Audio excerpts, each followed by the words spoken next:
Welcome to the Hollywood Conservative, broadcasting from Washington, D.C. I'm Amanda Head for The Rebel.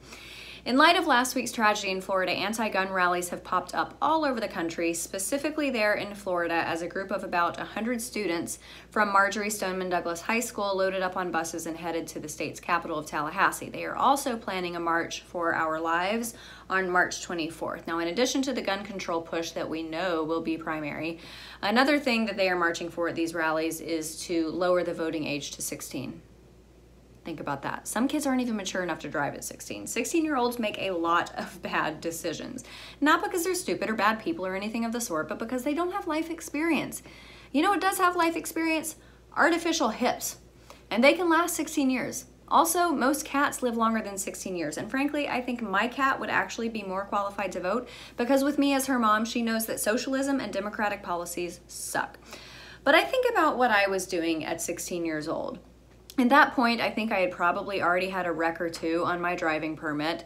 I didn't really party or anything. I wasn't a wild child like a lot of high schoolers now are, but my parents put me in a tank of a first car because they wanted as much metal between me and the road as possible. Why? Because bad decisions, bad driving decisions.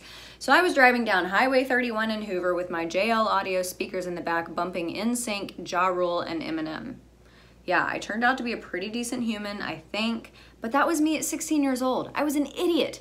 And today's teenagers are Tide Pod eating, selfie snapping, fidget spinning children, and they are definitely not equipped with the wisdom and knowledge and mental faculties to shape policy in this country.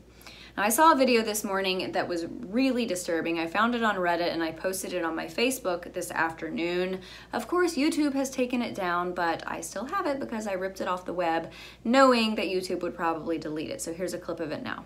Because we had had a fire alarm earlier that day, and that was a drill. So we thought this was a drill too, just another one.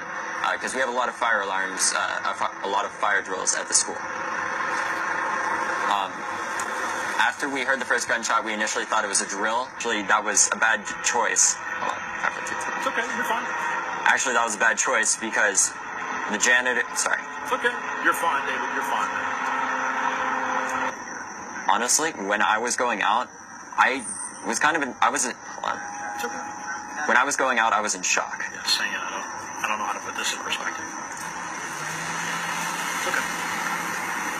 So most of my friends that made it out, one of them went into a bathroom in the same, I believe, in the same hallway as the shooter. Oh, hold on. It's okay. One of them went into the same bathroom, I believe, as the hallway shooter.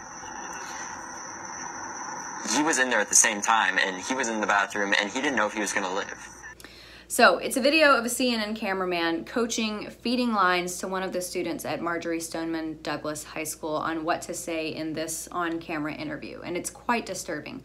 Mainstream media will literally stop at nothing to get their agenda pushed through. So, all right, so the voting age should be lowered to 16 so that kids like this, kids who are vulnerable and gullible such that they will just regurgitate lines fed to them by a random cameraman, they should be able to shape policy in this country. Have we completely lost our minds?